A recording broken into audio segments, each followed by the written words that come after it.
निवेदन ये कर रहा हूं कि मैं जब तक माइक पर खड़ा रहूं, हालांकि ज्यादा देर खड़ा नहीं रहूंगा, रह भी नहीं सकता, पर जितनी देर भी खड़ा रहूं, आप बिल्कुल हंसते रहें, मुस्कुराते रहें, बिल्कुल मस्ती के मूड में रहें। कोई टेंशन की बात मैं करूंगा नहीं, आप बिल्कुल हंसते रहें। क्यों कि सूमड़े चेहरे मेरे को बिल्कुल बर्दाश्त नहीं। सूमड़ा चेहरा तो कोई मेरी आंख के सामने होना ही नहीं। और इसीलिए भाई साहब मैं कभी आईने में नहीं देखता।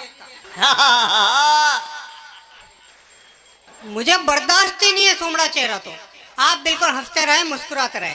और मैं बता दूं आपको, मेरी तो किस्मत इतनी अच्छी है कि मैं जहां भी जाता हूं लोग मुझे देख के बहुत खुश होते हैं, बहुत खुश होते हैं भाई साहब। महिलाएं तो मेरे को देख के बहुत ज्यादा खुश होती है। हंसने की बात नहीं है, वो मुझे देखने के बाद अपने आप को बहुत सौभाग्यशाली समझने लगती है। वो भगवान का लाख लाख धन्यवाद करती है कि वारे प्रभु तेरी कितनी कृपा हुई जो तेने ऐसा पति हमको नहीं दिया। तालियां वालियां होती रहे बीच में आपकी। हाँ, थोड़ी बारीक बारीक बातें हैं, समझ में आ जाएगी तो आपको मजा आएगा। मुझे देखने के बाद महिलाओं का अपने पति के प्रति प्रेम बढ़ जाता है। वो सोचने लगती है कि है तो अपना भी रद्दी, पर इससे तो अच्छा ही है। वाह वाह वाह अकेला जी, तालियां भाई, ताली वाली बजा दो, आपको समझ में आ जाए तो वहाँ एक बार अपना। अच्छा, इसका ये मतलब मत समझ लेना कि जिसको मैं मिल गया वो तो कोई छाती माथे ही कूट रही होगी। ऐसा बिल्कुल नहीं है। जिसको मैं मिल गया हूँ वो तो और ज्यादा खुश है भाई साहब। मेरी पत्नी मेरे से इतनी ज्यादा खुश है कि आप में से किसी की भी नहीं होगी।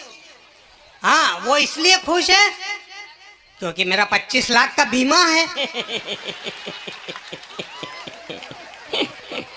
और वो जब जब भी मुझे देखती है, उसकी नजर जब जब भी मेरे ऊपर पड़ती है, वो एकदम खुश हो जाती है। उसे लगता है अब तो बहुत जल्दी पैसे हाथ में आने ही वाला है। तालियां बजा आपके। वाह वाह वाह क्या अकेला जी, वाह मजा आ गया। मेरा कहने का मतलब ये है कि देखिए, सुख और दुख परिस्थितियों में नहीं होते। किसी से कहो कि भैया हंस, तो वो कहते अरे यार क्या हंसे, हजारों परेशानियां हैं। तो ऐसी बात नहीं है। परेशानियां, दुख आदमी की सोच में होती है। आदमी का सोच नेगेटिव होगा तो उसे हर परिस्थिति में दुख ही दुख दिखेगा। और अगर आदमी का सोच पॉजिटिव है तो फिर उसे हर परिस्थिति अच्छी लगेगी।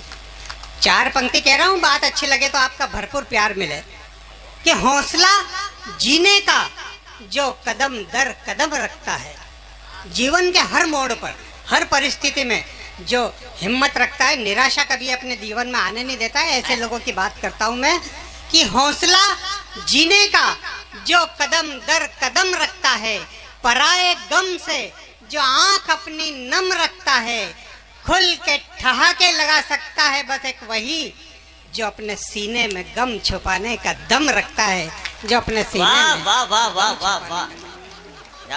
और आज ऐसे ही जाबाज लोगों के बीच में मैं कविता पढ़ रहा हूँ। आप ठहाके लगाना जानते हैं, मैं जानता हूँ। मैं अपने रांडी रोने शुरू करता हूँ। आप कविता वविता मेरे को आती नहीं है, मैं तो अपनी परेशानियां सुनाने जाता हूँ। देखिए, घर से जब भी बाहर निकलता हूँ, कदम कदम पे बड़ी सावधानियां रखनी पड़ती है दुबले पतले आदमी को। घर से जब भी बाहर निकलता हूँ, पत्नी 2-3 रुपए की चिल्लर मेरी जेब में डाल देती है और मुझे हिदायत देती है, पड़े रहने देना, खर्च मत करना, घर से बाहर जा रहे हो, कहीं तेज हवा चले, आंधी चले, मुसीबत में पड़ोगे नहीं, जेब में थोड़ा वजन रहेगा तो उड़ोगे नहीं।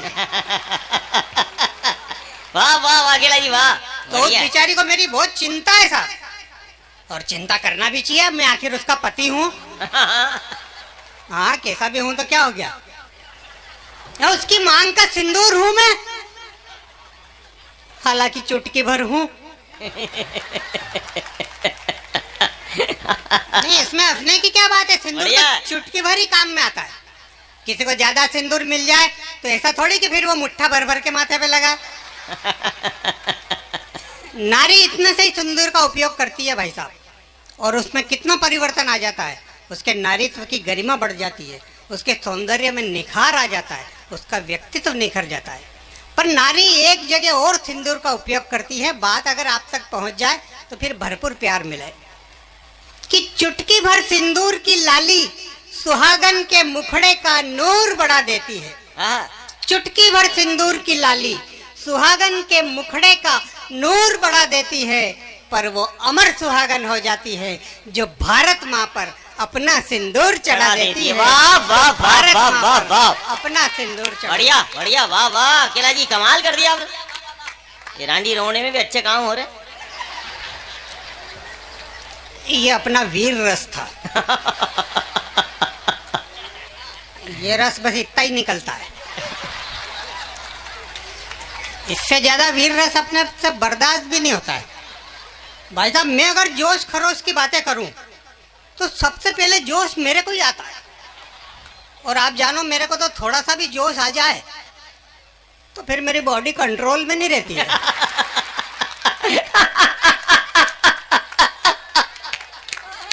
वाह वाह वाह, बढ़िया बढ़िया अकेला जी। नहीं, आप जानते हो पतले वायर में एक तो करंट बहुत जल्दी आता है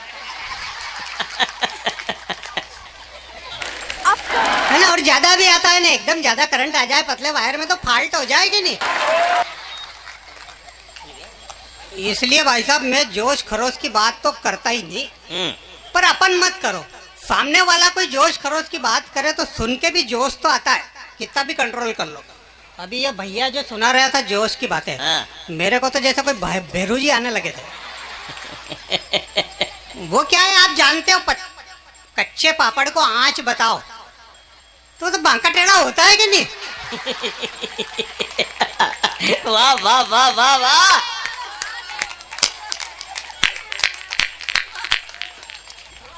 तो सुन के जोश आता है।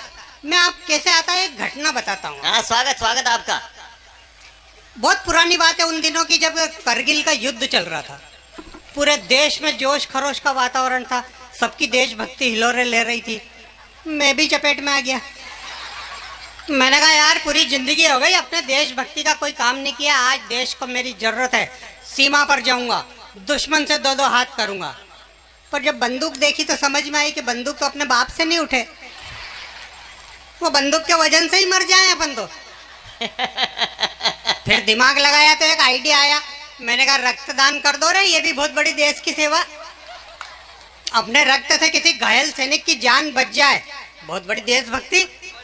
तो भाई साहब, उन दिनों जगह जगह रक्तदान शिविर लगे हुए थे, तो एक जगह मैं भी पहुंच गया। डॉक्टर ने पलंग पे लिटाया, सुई लगाई, खून निकालना चालू। वो भाई साहब 8, 9 या 10 बूंद खून निकला होगा। मैं तो बेहोश हो गया।